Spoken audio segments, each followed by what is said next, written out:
Z के फैजान साहब से दरख्वास्त करूंगा कि माइक पे आए और अपने तासुरात का इजहार करें। जनाब सदर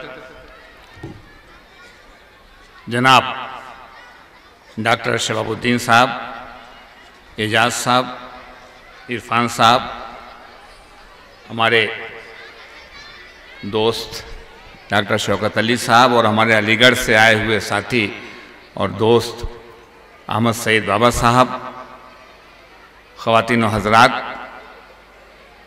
तालिब इल्मों, तालिबात, मैं सबसे पहले तो एजाज साहब को मुबारकबाद पेश करना चाहता हूँ और मुंतज़मा को, इरफान साहब को, कि उन्होंने एक शानदार प्रोग्राम का इनेकाद किया। मैं यहाँ से बराबर गुजरता रहा। अभी आसिफ साहब शुरू में उन्होंने ये बात कही थी मेरे तारुफ में कि जब मैं बिलरियागंज में था और फैजान साहब वहाँ से चुनाव लड़ रहे थे तो मेरा हलका तो शाहगंज के बॉर्डर से आजमगढ़ में घुसने से शुरू होकर के बिलरियागंज तक जाता था। बड़ी पुरानी बात हो गई, उसमें से तो बेशतर लोग मैं समझता हूँ कुछ ही लोग हो गए जो 1991 के बाद पैदा हुए हैं और होश तो संभाला है 2000 बाद में आकर के। I have been a candidate for parliament twice from this parliamentary constituency that is Azamgarh. अभी मेरी खुशकिस्मती बदकिस्मती थी या बहरहाल नहीं ऐसा हुआ, मैं यहां से गुजरता था बराबर और गुजरता रहा हूं, गुजरूंगा तो मैं इकरा पब्लिक स्कूल का ये बोर्ड पढ़ता था और इसके बारे में सुनता भी था। बहुत अच्छा चल रहा है, बहुत बढ़िया चल रहा है। तो एजाज साहब का शुक्रगुजार हूं कि उन्होंने वहां आने का मौका इनायत फरमाया। तो अभी मुझसे फरमा रहे थे आप कि आप पहली मर्तबा यहां हाजिर हो रहे हैं। मैंने कहा भाई आपने मौका ही नहीं दिया। मेरे इनके ताल्लुकात कोई 35 साल से ऊपर से हैं। यहां भी खाना खाया है, घर पे बहुत बार आया गया हूं, यूं भी और शादियों में भी, दिल्ली में भी यूं भी मिलना रहा है, दुकान में भी बैठते रहे हैं, लेकिन इतनी खामोशी से इन्होंने काम किया या करते रहे।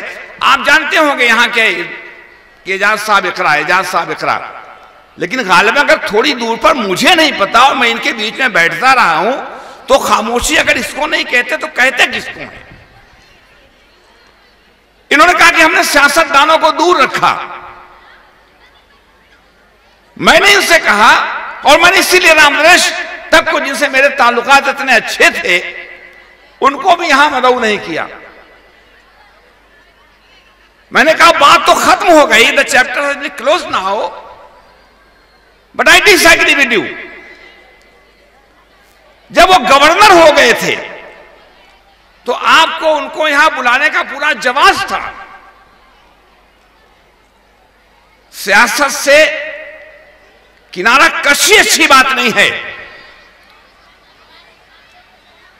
सियासत करना सही मानों में अच्छी बात है, घटिया सियासत बुरी बात है। आप से यहां पर मैं डिफर करता हूं और एक बात एजाज सबस करना चाहता हूं और वो मैसेज है,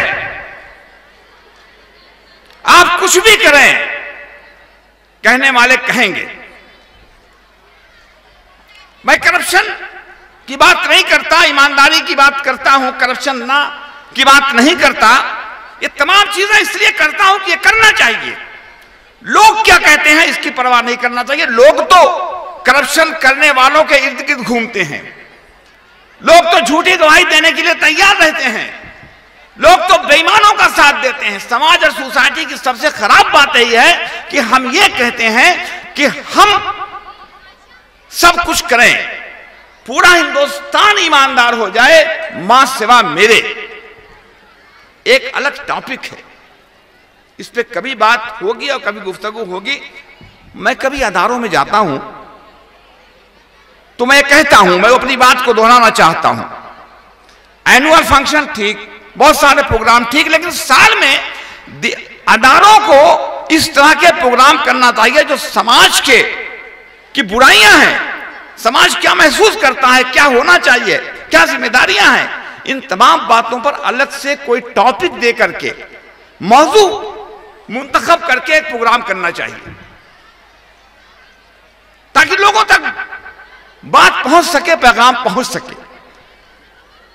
होता यह है कि अब यहां पर जैसे मैंने बहुत आपकी प्रोग्राम को सराहा, मैं डॉक्टर शहाबुद्दीन साहब की इस बात से इत्तेफाक करता हूं कि थोड़ा मोड़ा बहुत सी चीजें दाएं बाएं, लेकिन वो इसलिए नहीं कि किसी एंगल से, बल्कि इसलिए कि थोड़ा बेहतर से बेहतर करे। यहां के जो असातिज़ा हैं, टीचर्स हैं, वो मुबारकबाद के मुस्तहिक हैं कि उन्होंने इस प्रोग्राम को इतने अच्छा ऑर्गेनाइज किया और हर टॉपिक को टच किया है, अपने जिंदगी के मुख्तलिफ शोबों को आपने टच किया है। यहां पर सभी मौजू पर जो आपने डिबेट किया, जो आपने क्या कहते हैं तकरीरें करवाई, उन तमाम चीजों में डिस्कशंस करवाए, उन तमाम चीजों में सारा रिफ्लेक्शन सारी बातों का है और सब अपने आप में एक मौजू है। मैं बड़ी देर से सोच रहा था, कभी कभी बहुत घबराता हूं, कोशिश करता हूं बल्कि नहीं करता, किसी और मंच से कोई बात कही जाए तो पता नहीं आदमी उसका क्या मतलब निकाले और कहां तक बात पहुंचे, इसलिए मैं जरा मोहतात रहता हूं। लेकिन जब कोई डिबेट होती है जहां पर यह खुला हुआ मामला होता है कि फॉर और अगेंस्ट आपको बोलना है, तो फिर अपने दिल की बात कहने पर मजा आता है, वरना पता नहीं दूसरा मंच है कैसे क्या आदमी कह दे। मैं बड़ी देर से, मैं 10:30 बजे से 11:15 बजे से हूं, प्रोग्राम मुस्तकिल मुसलसल कंटिन्यूअस चल रहा है।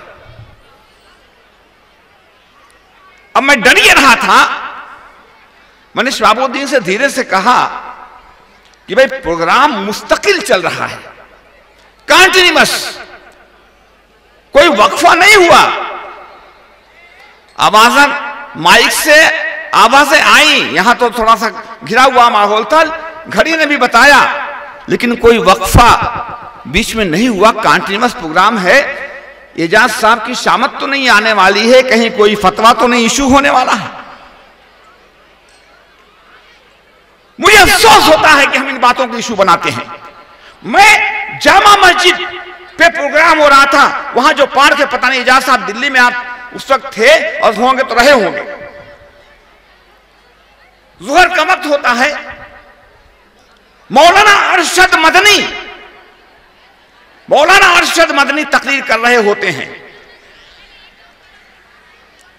स्टेज पर मुझ जैसा आदमी तो छोड़ दीजिए, लेकिन मुफ्ती मुकर्रम और हिंदुस्तान के तमाम ज़ुलमा मिल्लत कॉन्फ्रेंस थे, इकट्ठा थे, डायस पर हम सभी लोग थे, मुझको किनारे कीजिए, हम जैसे लोगों को किनारे कीजिए। उसी वक्त दौरान तकरीर मौलाना अरशद मदनी साहब बोल रहे थे, जामा मस्जिद के मीनारों से आवाज बुलंद होती है, एक सेकंड के लिए वो हेजिटेट भी नहीं करते हैं। मैं ये बात इसलिए कह रहा हूं कि मैं आपकी तारीफ करता हूं, आपकी बहादुरी को सलाम करता हूं, यह यकीनन एक जुर्रतमंदाना कदम है। आपने प्रोग्राम पेश किए, डॉक्टर साहब ने अच्छी बात की, शहाबुद्दीन ने, हमारे दोस्त, कि आपने वुमेन एम्पावरमेंट की बात आपने रिफ्लेक्ट की। बच्चे बहुत कम प्रोग्राम में रहे, बच्चियां ज्यादा रही। यह उन लोगों के लिए पैगाम है जो कहते हैं कि मुस्लिम बच्चियां कन्फाइंड रहती हैं, उनको मौका नहीं मिलता। एक बड़ा काम आपने किया है और कर रहे हैं, मगर फिर वही बात, कई फतवा, इसलिए कि मैं तो आज आया हूं, मैंने पूछ लिया कि भाई कॉलेज कब शुरू हुआ, ये मेरी कबिल में भी है, गुजरता हूं, आपने मौका नहीं दिया, पहली बार घुसा हूं इसके अंदर। एक प्रोग्राम में मैं था, एक पब्लिक स्कूल के, वहां पर सिर्फ 2 प्रोग्राम बच्चियों ने पेश किया था, दूसरे दिन मौलवी साहब का फतवा आ गया। अरे बच्चियां प्रोग्राम कर रही थी, इस्लाम खतरे में पड़ गया। It is utter nonsense. मतलब क्या है? इसलिए यह भी जुर्रतमंदाना कदम है। मैं आपके जुर्रतमंदाना कदम को यहां भी सलूट करना चाहता हूं। जहां तक इसका ताल्लुक है स्कूल का, मैं स्कूल के बारे में बहुत कुछ सुनता रहा और कहीं कोई निगेटिव बात मुझे सुनने को नहीं मिली। जिससे भी तस्करा आया उन्होंने कहा इकरा बहुत अच्छा चल रहा है, इकरा की पब्लिक स्कूल है। मुझे खुद पता नहीं था कि इकरा कौन चला रहा है। बहुत सारे पब्लिक स्कूल हैं, एक मशरूम है बिल्कुल। जो शहाबुद्दीन ने बात कही, बहुत बातें कह गए पूर्वक समेट करके, लपेट करके। एक है अच्छा स्कूल चल रहा है, लेकिन मेरी खुशकिस्मती है कि मुझे आपके बीच में हाजिर होने का मौका मिला। बातें बहुत कुछ करने की है। एक बात सिर्फ कहना चाहता हूं, this schools are the place of character building. जिस अखलाकियात की बात कर रहे थे, जिस मानवता की बात कर रहे थे, जिस इंसानियत की बात कर रहे थे, वो अगर चीज कहीं बिल्डअप होती है तो जब इंसान अपनी उम्र को पार कर रहा होता है, आगे बढ़ रहा होता है, जो बच्चे होते हैं वहां पर वो चीज मिलती है। और तालीम जदीद क्या है? जदीद की डिफिनेशन भी एक जमाने में अगर कोई आदमी तार पढ़ना जान जाता था तो कहते थे बहुत उसको नॉलेज है। तार पढ़वाने लोग कहां से कहां जाते थे। मेरे बचपन में लोग खत लिखवाने के लिए आते थे और अगर खत लिखते थे कहते पता लिख लीजिए। 4-5 आदमी रोज सुबह पहुंचते थे, कोई लेडी को ये कि भाई जरा पता लिख दीजिए। सर सैयद ने जब अंग्रेजी तालीम की बात की तो इतनी मुखालफत हुई, लेकिन धीरे धीरे धीरे धीरे सिलसिला बनता गया और जदीदियत लफ्ज जो है वो तालीम के एतबार से उसके माने बदलते रहते हैं। आज इंफॉर्मेशन टेक्नोलॉजी का जमाना है, तो आज से 50 साल पहले जब मैं W वर्ड्सवर्थ की पोएम पढ़ता था सेंट थॉमस कॉलेज के अंदर, तो उसमें था कि child is the father of man. तो हम लोग ट्रांसलेशन करते थे, बच्चे मेरे साथ चक्कर खा रहा है तो हम लोग कहते थे my head is eating circuit, तो ये रहता था। अब उसका लिटरल मीनिंग उस तरह की अंग्रेजी, तो सीखते सीखते बहरहाल यहां तक पहुंचे। सुप्रीम कोर्ट में सारा काम अंग्रेजी में ही करना पड़ता है। तो W वर्ड्सवर्थ की पोएम में था कि child is the father of man. इंसान जो है, बच्चा जो है इंसान का बाप है, उसके लिटरल मीनिंग। तो हम लोग वही मतलब निकालते थे और कहते थे भाई क्या पढ़ाया जा रहा है, ये शायर ने क्या लिख दिया है, ये टीचर को कोई काम ही नहीं है पढ़ाने के अलावा। अरे भाई टीचर क्या करे, ये तो जो है उसके ऊपर लाद दिया है प्रिंसिपल ने, वगैरह वगैरह, मैनेजर ने। लेकिन 50 साल के बाद अब समझ में आ रहा है कि yes, child is the father of man. कब समझ में आया? जब जेब में मोबाइल लेके निकालते हैं तो ये शौकत अली साहब बैठे हुए हैं। मैंने तो 2 साल पहले फेसबुक व्हाट्सएप सीख लिया और ये तो अभी इन्होंने सीखा। मैंने कहा सीख लोगे यार। जब मैं सीख गया तो हिम्मत दिलाई इनको। मैं अपने दरवाजे पे जब आता हूं तो मैं ये देखता हूं, अभी कल ही की बात थी, कुछ मुझे गड़बड़ हो गया मोबाइल में, तो मैं ऐसे देखा तो उसमें बाहर सब लड़के, मैंने एक लड़के को बुलाया जो 10-12 साल 13 साल यही। मैंने कहा, अब वो डरता हुआ आता है कि कहीं सवाल ना पूछ दें। लड़के सबसे ज्यादा घबराते हैं जब मुझसे सवाल पूछ दिया जाता है। जी नाना जी, दादा जी, खालू, जो भी अपना कहता हुआ। मैंने कहा कि यहाँ, अब वो डरता हुआ है। मैंने कहा जरा मेरा मोबाइल ठीक कर दो। तो पहले तो उस बेचारा खुश हो गया और उसके बाद उसने लेके पता नहीं क्या दबाया, कह लीजिए। तो ये बात समझ में आई कि जो पोएट्री हम पढ़ते थे that was correct. Now I realise it, child is the father of man. यहां पर सारे जो चीजें पेश की मैं बहुत माइटली ऑब्जर्व कर रहा था। कौमी एक जाति की बात कही गई। अब कौमी एक जाति अपने आप में एक मजबून है। मैं खुद परेशान हूं कि कहूं तो क्या कहूं, किस पे कहूं, क्या कहूं। ये लैक मियां बैठे हुए हैं, ये बाबा बैठे हुए हैं। लैक मियां बोले कि खान साहब उठ रहे हैं तो थोड़ा शार्ट कीजिएगा। अब मैंने कहा शार्ट क्या, तुम कह दो कि जो शहाबुद्दीन ने कहा है मैं उसको इंडोर्स करता हूं, ये शार्टेस्ट स्पीच हो गई। इसलिए ये जो जगह है यहां पर सीखने और समझने और समझाने की जरूरत है। गार्जियंस का बहुत रोल होता है। गार्जियंस कहते हैं अरे मास्टर साहब लड़का आपके यहां आया है, आप नहीं पढ़ाते और हमसे कहते हैं पढ़ाइए। मास्टर कहते हैं कि जाओ भाई ट्यूशन करो। दोनों का रोल है। गार्जियन अपनी जिम्मेदारी से नहीं बच सकता और टीचर भी अपनी जिम्मेदारी से नहीं बच सकता।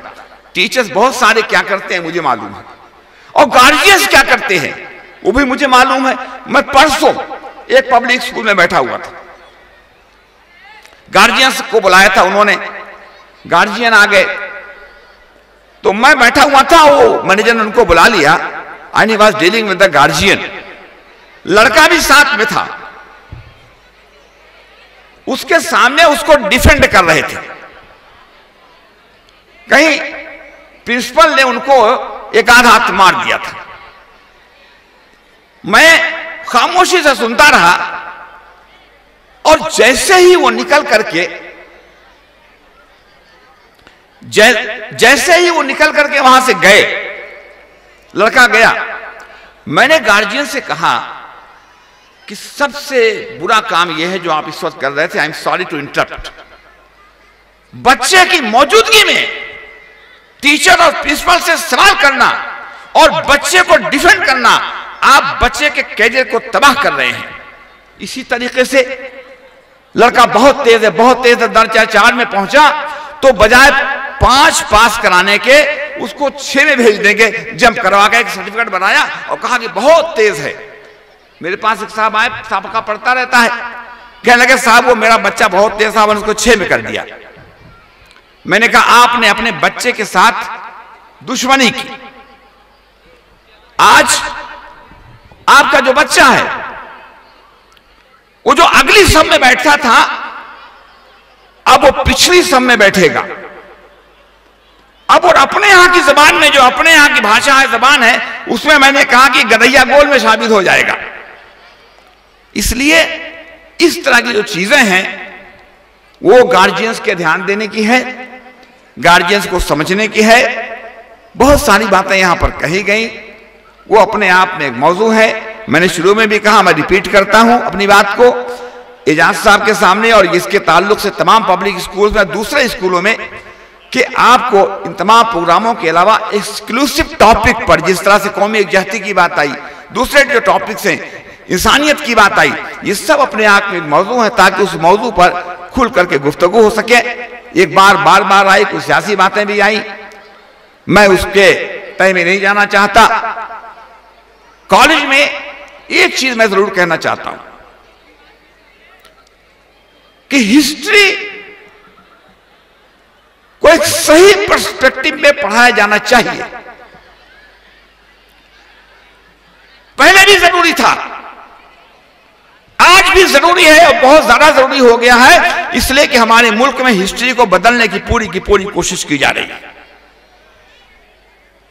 और हिस्ट्री को इस ढंग से पेश करते हैं कि बच्चे के दिल में नफरत यहीं स्कूल से पैदा होती है। जब आप ये बताएंगे बच्चे को कि अगर हल्दी घाटी की जंग हुई तो राणा प्रताप का कमांडर इन चीफ हकीम शाह खान वो मुसलमान था और अकबर का एक हिंदू था, तो उसकी समझ में बात आएगा कि लड़ाई हिंदू मुसलमान की नहीं। जब आपको बताएंगे कि औरंगजेब जो अपने बाप को 7 साल तक बंद रख सकता है, उससे मिलने के लिए नहीं गया, बाप ने कहा कि मिलने आ जाओ, उसके लोगों ने कहा, उसके दिमाग ने कहा कि जाओगे तो कहीं बंद न करवा दे, फौज तो उसके हाथ में है।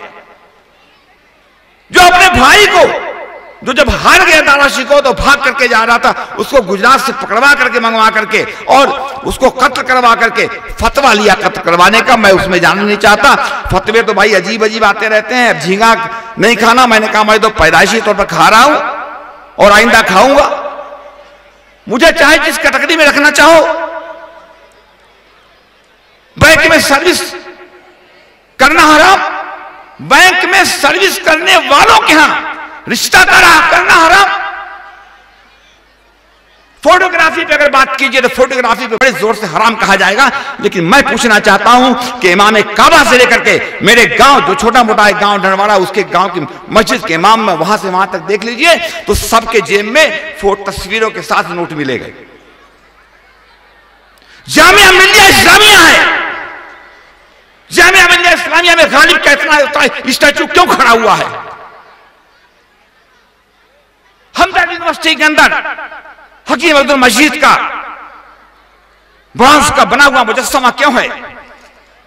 मौलाना आजाद का मुजस्समा नाब महमूदाबाद में क्यों है? आज इत्तेफाक से मौलाना अबुल कलाम आजाद का भी बर्थडे है। आप कौमी एकजाहती की बात करते हैं, आप हिंदुस्तान में अपने एम्पावरमेंट की बात करते हैं। मौलाना अबुल कलाम आजाद का यहां तज़किरा तक नहीं आया होगा कहीं पासिंग डिफरेंस में, अदरवाइज नो। हम तालीमी अदारे के अंदर बोल रहे हैं, खड़े हैं। आज नेशनल एजुकेशन डे है, मौलाना आजाद के ताल्लुक से उनका बर्थडे आज है। मैंने एक बात कही, मौलाना आजाद को आपने जिंदा नहीं कर रखा है। मैं मुसलमानों से मुखातिब हूं, हमारे हिंदू भाई वो मौलाना अबुल कलाम आजाद का नाम लेते हैं। यह अलग बात है कि नज्म को मुकम्मल करने के लिए आखिरी बंद में और आखिरी लाइन में चूंकि काफिया सेट करना होता है, इसलिए दुनिया के सारे नामों के साथ मौलाना अबुल कलाम आजाद को फिट कर देते हैं। एक नए पस मंजर में हिंदुस्तान को देखना होगा और अपनी जिम्मेदारी निभानी होगी। हम कहां खड़े हैं? मसलकों की जंग में उलझे हुए हैं। हम आपको काफिर, आप मुझे काफिर, एक दूसरे को काफिर बनाने में लगे हुए हैं। जन्नत की कुंजी लिए हुए घूम रहे हैं। ये अपने आप में ये भी एक टॉपिक है, लेकिन किसी एक टॉपिक पर बात हो तो शुरू से आखिर तक उस मौजू पर गुफ्तगू हो सकती है। मैं सिर्फ एक कहना चाहता हूं कि बहुत सारी बातें कहेंगी, बहुत सारी बातें कहने का दिल चाहता है। कभी किसी मौजू पर एजाज साहब मुझे आपने दिखा दिया है, मुझे एजाज साहब ने कहा कि मैंने किसी सियासतदान को नहीं बुलाया, तो मैंने कहा फिर राहुल गांधी ने जब हिंदुस्तान से 1 दर्जन लोगों को, इंटेलेक्चुअल्स, मुस्लिम इंटेलेक्चुअल्स को बुलाया, हिंदुस्तान के 12 लोगों को, तो उसमें ZK फैजान का भी नाम था। आप वहां पहुंच गए, तो मैंने कहा अब आप उस लाइन में हैं। तो मैंने शहाबुद्दीन से कहा कि भाई नाराज मत होना, मैं तो खामखा इंटेलेक्चुअल की लिस्ट में आ गया हूं। आप मुझे जब भी याद करेंगे मैं हाजिर होगा, और मैं चाहता हूं कि किसी मौजू पर आप कोई गुफ्तगू रखें तो सैर हासिल गुफ्तगू करने का मौका मिलेगा। शहाबुद्दीन ने आखिर में बात कही थी, हमारे एक दोस्तों ने, तारिक सामने भी जाते जाते वही बात की थी। तो खतरा जबरदस्त है, लेकिन खतरात रहते हैं, आते रहते हैं, जाते रहते हैं। मैं उसको कोई बहुत ज्यादा दूसरे अंदाज से नहीं देखता, इसलिए कि मेरा यकीन है कि सालार कारवां है मेरे हिजाज अपना, इस नाम से है बाकी आराम जा हमारा। मैं ये बहती हुई अपनी बात खत्म करना चाहता हूं। क्या खतरात हैं, क्या हैं, क्या हल हैं, ये तो अपने आप में, अब लड़के जो हैं बेचारे, उनकी भूख का क्या आलम होगा मुझे पता नहीं। हम लोग तो थोड़ा मोड़ा कुछ खावा भी रहे थे कि उन्हें कर की फिक्र आज करना सिखा दे। I would like to sum up with this few couplets. No time to, उन्हें कल की फिक्र आज करना सिखा दे, जरा उनकी आंखों से पर्दा हटा दे, कमी गाहे बाजू ये दौरा दिखा दे, कभी गाहे बाजी ये दौरा दिखा दे, जो होना है कल आज उनको सुझा दे, छतें पाट ले ताकि 12 से पहले सफीना बना रखें तूफान से पहले। बहुत बहुत शुक्रिया।